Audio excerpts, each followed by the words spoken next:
Look at this. Convenient, tasty, and it's everywhere. But have you ever stopped to think, why?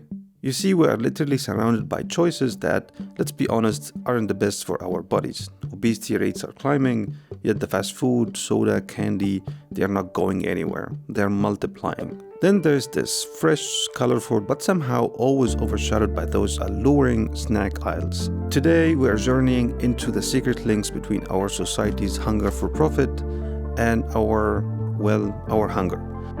According to the World Obesity Observatory, Germany, where I live, ranks 47th in the global ranking, which sounds good until you look at the percentages. 25% of male adults and 21% of female adults are obese. And this is Germany and Europe, and in the US, it's a completely different story. What is amazingly disturbing to me is child obesity, with a whopping 23% and 19% for male and female children, respectively. Now for a quick disclaimer. Obesity is a multifaceted problem and it has many reasons. But today I'm trying to address and narrow down only one of the problems in this video, which is how the system we live in increases this problem and not making it better. In the US, the revenue for the food market amounts to $974 billion in 2023 with a B. And the market's largest segment is the confectionery and snacks with a market volume of $300 billion in 2023. These are all highly processed, hyper-palatable foods that we know from countless studies by this point that they are very addictive and they can cause a lot of diseases such as diabetes. By the way, all the resources and the studies you will find in the description box below.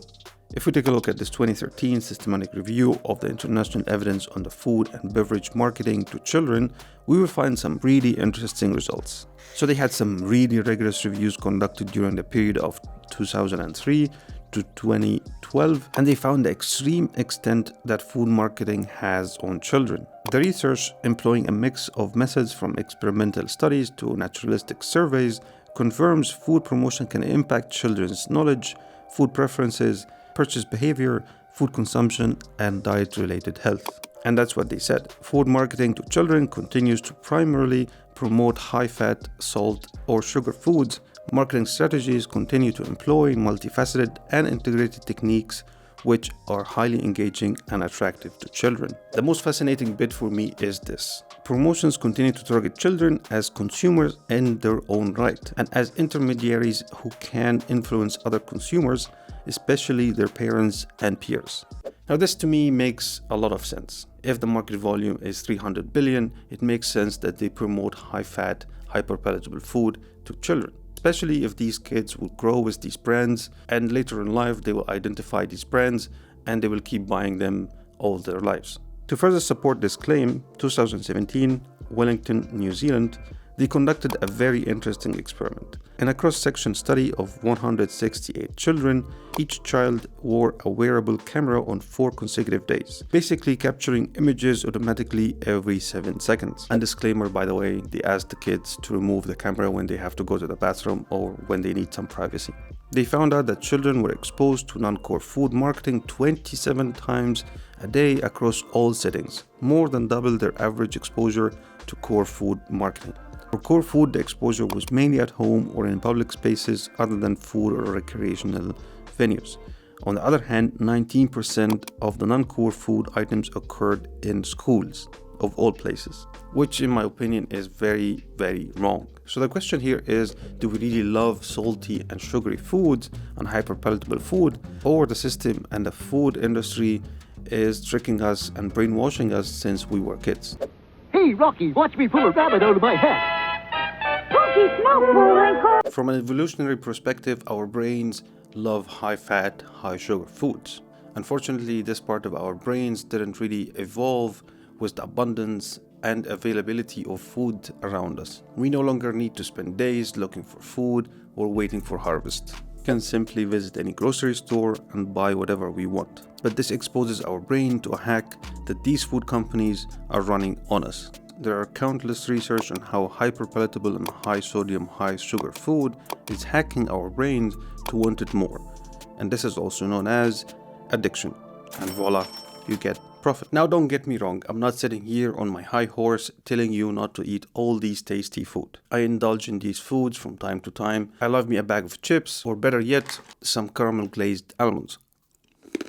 And to add more fuel to the fire, this huge systematic review and meta-analysis that was conducted in 2011 looked at these food prices from year 2000 to year 2011. From 27 studies and 10 countries, they found out on average healthier food options were more expensive than less healthy options, whether based on the actual day's intake or per 2000 calories. The price difference was about $1.50 a day. Doesn't seem like much, but it adds up quickly. And they mostly observed this in lean beef and protein in general, suspecting that it's because of the extra process needed to get lean protein rather than just buying it as it is. Now, I'm not implying that fats are bad or you have to eat lean protein only, but generally excessive amounts of anything is not good for you. As we see in the Western diet, it's full of high sodium, high sugar, and highly processed food, which we know by this point it's not healthy for our bodies in large quantities. So one question here would be, if healthy options are more expensive, why wouldn't corporates brainwash us more into the direction of eating healthy since it's more expensive? Well, that's the point of the whole video. Healthy food is not usually as addictive as hyper-palatable food. How often do you catch yourself binging on chicken breast? Yeah, exactly, never. And no, I'm not demonizing sugar nor salt, not at all. We have studies that clearly shows that sugar is not the problem when calories are equated. But if your diet is mostly processed and hyper-palatable food, first of all, you will be eating way calories than you need and you will gain weight, and we know that this is not good for us. And second of all, you will not get enough fibers and micronutrients that we know that our bodies need to function properly and be healthy. So what is the solution? And this is just my opinion. You can have a different opinion. We can discuss it in the comment section below. I believe there is a huge knowledge gap in all societies when it comes to nutrition. We need to teach people how and why and what to eat, especially kids. There are a lot of YouTube videos out there talking about what is the best diet and how to eat healthy, which is good, but I rarely see anyone talking about why do you need to eat this way and what constitutes a good balanced diet. And yes, sure, the fitness community is all about protein, and it's common knowledge now that if you want to build muscles, you need protein. But actually, why? Eating healthy isn't just simply eating more protein or more veggies or more fruits. I mean, that's a good start, but there's more. Our bodies need a lot of things to function properly. You need carbs, fats, proteins, and fibers, to name the basics. And most importantly, we need to know what constitutes a balanced diet and what is a balanced meal. And what the hell is calorie balance? I believe if we know all of this, if this is common knowledge, if we are taught this in schools, we won't really pick up the snacks we see all day, but we will pick something more useful. And yes, of course, we will still pick up the snack from time to time, but that will not be the main diet that we are eating. It will be just a snack, as its name suggests. So what do you guys think? What was your experience in relation to food growing up? Let me know in the comment section below.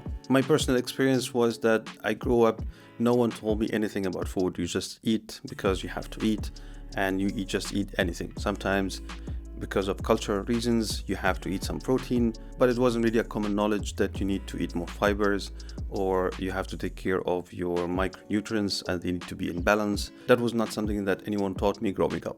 And when I started taking care of my diet a bit, it was kind of more of a gym culture kind of thing. So this topic is quite big, emotional, and very, very controversial. And there are so many opinions going around and many diets and what is the best and what's not. So I will make a lot of videos about this topic and keep you guys updated. I'm planning to do more videos on this topic because I still didn't cover most of the stuff I wanted to cover in this video. I also believe that food is just one side of the coin when it comes to health. The other side is exercise. And I made a video talking about this. If you're interested to watch it, click here. Thanks a lot for watching, and don't forget to like and subscribe so I can afford my occasional snacks addiction. Until next time.